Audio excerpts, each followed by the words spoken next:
भी cable and wire segment के ना एक कंपनी का रिजल्ट आया है, आर कबेल लिमिटेड। ठीक है, तो बेसिकली आर कबेल है ये, मतलब ऐसे प्रोनाउंसिएशन में आर केबल आता है, तो इजी के लिए अपन आर केबल ही समझ के चलेंगे। ठीक है, तो इस कंपनी का रिजल्ट आया है, रिजल्ट अच्छा है। आप देखोगे ना क्वार्टर ऑन क्वार्टर ग्रोथ अच्छा है, मतलब ईयर ऑन ईयर ग्रोथ अच्छा है, 33% का आया है टोटल। बेसिकली इनका केबल एंड वायर सेगमेंट है और एफ का सेगमेंट है, चलो मैं आगे डिस्कस करूँगा। ठीक है, और फुल ईयर के बेसिस पे भी इनका तकरीबन 27% का ग्रोथ आया है।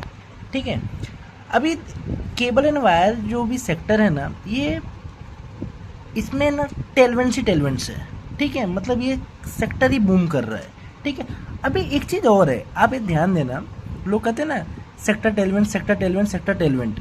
अरे भाई कैसे पता चलेगा कि किस सेक्टर में टेलवेंट है? आपको एक सिंपल हैक देता हूँ, जिस सेक्टर के सारे पीयर्स की कंपनी अच्छा ग्रोथ दिखाए ना, अच्छा 30%, 40%, 35%, 25%, सारे के सारे कंपनी उस पर्टिकुलर सेक्टर के तगड़े ग्रोथ से कर रही है ना, समझ जाने का उस सेक्टर में ग्रोथ है, यानी उस सेक्टर में सेक्टर टेलवेंट है जो उसको बोलते हैं। ठीक है, तो इसी से ही पता चलता है, बाकी इसके पीछे कोई रॉकेट साइंस नहीं है, और रिसर्च वगैरह करने के वो आप चेष्टा भी मत करना, वरना वो सब अलग ही दुनिया में लेके जाएगा। एकदम सिंपल सा बेसिक फंडा समझना, जिस सेक्टर के सारे कंपनी अच्छा परफॉर्म कर रहे हैं, अच्छा ग्रोथ ला रहे हैं, उस सेक्टर टेलवेंट में है। ठीक है, चलो अब रही बात आर काबेल की बात करते हैं। ठीक है, इनका कितना परसेंट का ग्रोथ आया आप देखो, इनका 33% का ग्रोथ आया टोटल।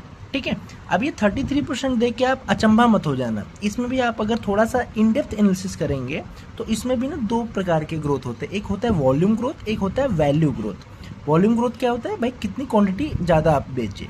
वैल्यू ग्रोथ होता है कितना, मतलब बेसिकली 100 क्वांटिटी आप पिछले साल बेचते थे, इस साल 120 क्वांटिटी बेची, तो 20% हो गया आपका वॉल्यूम ग्रोथ। ठीक है, और पिछली बार 100 रुपये के प्राइस में बेचते थे, आप इस बार 110 के प्राइस में बेच रहे हो, तो जो आपने जो 10 रुपये ज़्यादा प्राइस करके बेचा है ना, उसको बोलते हैं वैल्यू ग्रोथ। ठीक है, तो 20 आपका वॉल्यूम हो गया, 10 आपका वैल्यू हो गया, तो मोटा मोटी 30% का ग्रोथ कंपनी अचीव कर लेगी। ये आर कबेल के बारे में बात नहीं कर रहा हूँ, एक जेनरिक बात कर रहा हूँ। ठीक है, वॉल्यूम और वैल्यू ग्रोथ के आपका डिफरेंस बता रहा हूँ। ठीक है, तो अभी देखते हैं, अभी देखो आर कबेल के बारे में आपको मैं बताता हूँ। देखो, आप अगर इंडस्ट्री का कॉल पढ़ोगे ना, तो ये इंडस्ट्री 15% से ग्रो कर रही है। ठीक है, बेसिकली अपना जीडीपी के 2x पे कर रही है। अभी कैसे, आप थोड़ा सा लॉजिक समझो। ठीक है, इनके जो केबल एंड वायर होते हैं वो कहाँ पे यूज होते हैं, इंफ्रा वगैरह में यूज होते हैं। ठीक है, जो बिल्डिंग वगैरह बनती है वो वहाँ पे यूज होते हैं, पावर वगैरह में यूज होते हैं। तो आजकल आप देखोगे, अगर आप मुंबई वगैरह में हो, जैसे हमारे एरिया वगैरह मुंबई वगैरह में कितनी सारी बिल्डिंगें बन रही है, और लोग खरीद ही रहे हैं, बिल्डिंग की डिमांड बढ़ते ही जा रही है। ठीक है, अभी उससे क्या है, जितने ज़्यादा बिल्डिंग वगैरह बनेंगे उतने ज़्यादा भाई घर के अंदर वो सब तो वायर वगैरह तो लगेंगे, केबल वगैरह तो लगेंगे, तो उनका डिमांड बढ़ रहा है। आप ऐसा समझो, पब्लिक की इनकम बढ़ रही है, डिस्पोजेबल इनकम बढ़ रही है, टैक्स रेट वगैरह फेवर में आ रहे हैं, पब्लिक को ज़्यादा खर्चा करने का मौका मिल रहा है, ज़्यादा खर्चा करने का मौका मिल रहा है, तो उनका वो बिल्डिंग अपना घर वगैरह खरीद रहे हैं, तो बेसिकली ग्रोथ हो रही है। तो इसकी वजह से ये सेक्टर में भी ग्रोथ हो रहा है। अभी देखो 2025 का आप कॉन कॉल देखोगे ना, तो आर कबेल क्या बोलते हैं, हम 18% का वॉल्यूम ग्रोथ करेंगे।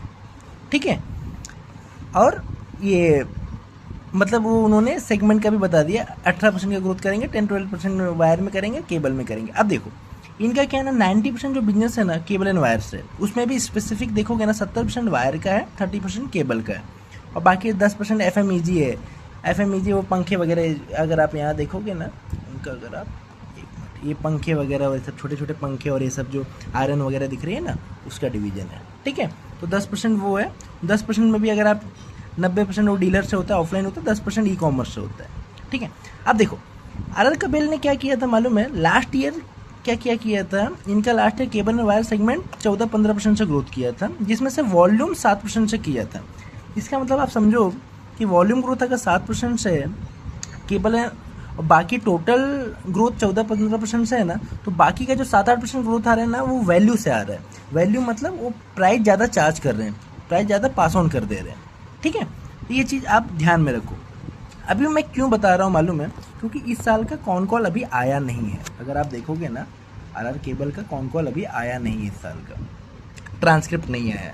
ठीक है, तो अभी अपने को पता नहीं कि वॉल्यूम ग्रोथ कितना है, वैल्यू ग्रोथ कितना है। ठीक है। और इस साल के क्वार्टर में 36% का ग्रोथ आया है केबल एंड वायर सेगमेंट में। ओवरऑल ग्रोथ 33% का है, लेकिन उसमें FMEG भी आता है, लेकिन मैं केबल एंड वायर ही देखूंगा क्योंकि 90% बिजनेस उसका ही है, ठीक है। और 30% पूरा होल ईयर का ग्रोथ आया है, ठीक है। आपको हो गई बात क्लियर। अभी जब कॉन कॉल आएगा ना तो अपन देखेंगे इसमें से कितना वॉल्यूम है, कितना वैल्यू है, क्योंकि मैंने देखो कॉन कॉल मतलब पिछले क्वार्टर का मैंने RR काबेल का देखा था, तो उन्होंने 30% का वॉल्यूम ग्रोथ किया था, ठीक है। और ओवरऑल ग्रोथ 49% का किया था, ठीक है। तो आप समझो कि 30% का अगर वॉल्यूम ग्रोथ किया है ना और ओवरऑल 49% का किया है, यानी 20% उन्होंने उसको प्राइजेस ज़्यादा बढ़ा दिया, या आप ये कह सकते हो आप प्राइजेस जो है ना वो पास ऑन कर दिए कस्टमर को। वहीं अगर आप पॉलीकैब को देखोगे ना, आप सबसे पहले आप पॉलीकैब से क्यों कंपेयर कर रहे हैं? अरे भाई पॉलीकैब इस इंडस्ट्री की सेक्टर लीडर है, ठीक है। सबसे ज़्यादा तगड़ा सेल्स कर रही है, सबसे ज़्यादा तगड़ा ग्रोथ भी कर रही है, ठीक है। इसकी वजह से मैं पॉलीकैब से कंपेयर करूँगा। तो पॉलीकैब ने ना पिछले क्वार्टर की बात कर रहा हूँ, क्योंकि अब देखो आप एकदम लॉजिक समझे, एप्पल टू एप्पल अपन कंपैरिजन करेंगे। RR काबेल का ना अभी का ट्रांसक्रिप्ट नहीं आया, तो अपने को वॉल्यूम और वैल्यू ग्रोथ का वो मार्जिन नहीं पता, डिफरेंस नहीं पता, लेकिन अपने पास तो पिछले क्वार्टर का तो था ही, पॉलीकैब का भी था, RR केबल का भी था। और दूसरी बात पॉलीकैब का ना इस बार का उनका भी रिजल्ट नहीं आया है, मतलब उनका भी ये आया नहीं है, अर्निंग अपडेट नहीं आया है, ठीक है। इसकी वजह से मैं एप्पल टू एप्पल के लिए पिछले क्वार्टर का ही मैं ले रहा हूँ कंपैरिजन करने में। अब देखो पिछले क्वार्टर से आपको पता चलेगा ना, इन्होंने 30% का वॉल्यूम ग्रोथ किया, 49% ओवरऑल किया। अब पॉलीकैब ने का केबल एंड वायर जो सेगमेंट है ना वो 53% से ग्रो किया। सबसे पहले आप देखो इसका मार्केट कैप आज के दिन पे कितना है, पॉलीकैब का 1,22,000 करोड़, और RR काबेल का कितना है 18,000 करोड़। आप देख भी सकते हो आज के दिन का, आज अपना 3 तारीख है। RR काबेल का कितना है 18,000 करोड़ और पॉलीकैब का कितना है 1,22,000 करोड़। यानी ये कंपनी मतलब RR काबेल से पॉलीकैब 7 गुना बड़ी कंपनी है। उसके बावजूद ये 49% से पिछले क्वार्टर में ग्रोथ की थी, पिछले क्वार्टर की बात कर रहा हूँ, और उसने 53% से ग्रोथ किया था। मतलब 7 गुना ज़्यादा बेस होने के बावजूद ये कंपनी उसको आउट परफॉर्म की इन टर्म्स ऑफ ग्रोथ। और अगर वॉल्यूम भी देखोगे ना तो इसने 30% का वॉल्यूम ग्रोथ किया, इसने 40% का वॉल्यूम ग्रोथ किया, ठीक है। यानी वॉल्यूम में भी उसने उसको पिछड़ा दिया।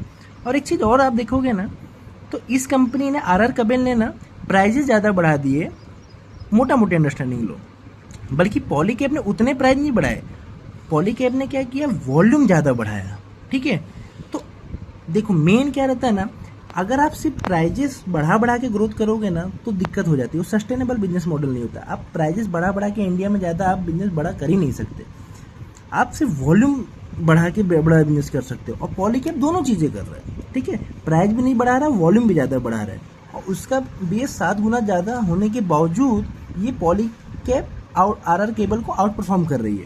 तो भले RR केबल का अच्छा ग्रोथ आया है, सब कुछ अच्छा आया है, इस साल का तो देखना बाकी है, ट्रांसक्रिप्ट देखेंगे, फिर भी आप देखोगे कि RR काबेल से ज़्यादा अच्छा आपका पॉलीकैब है, ठीक है। वो प्रीमियम भी ज़्यादा कमांड करता है।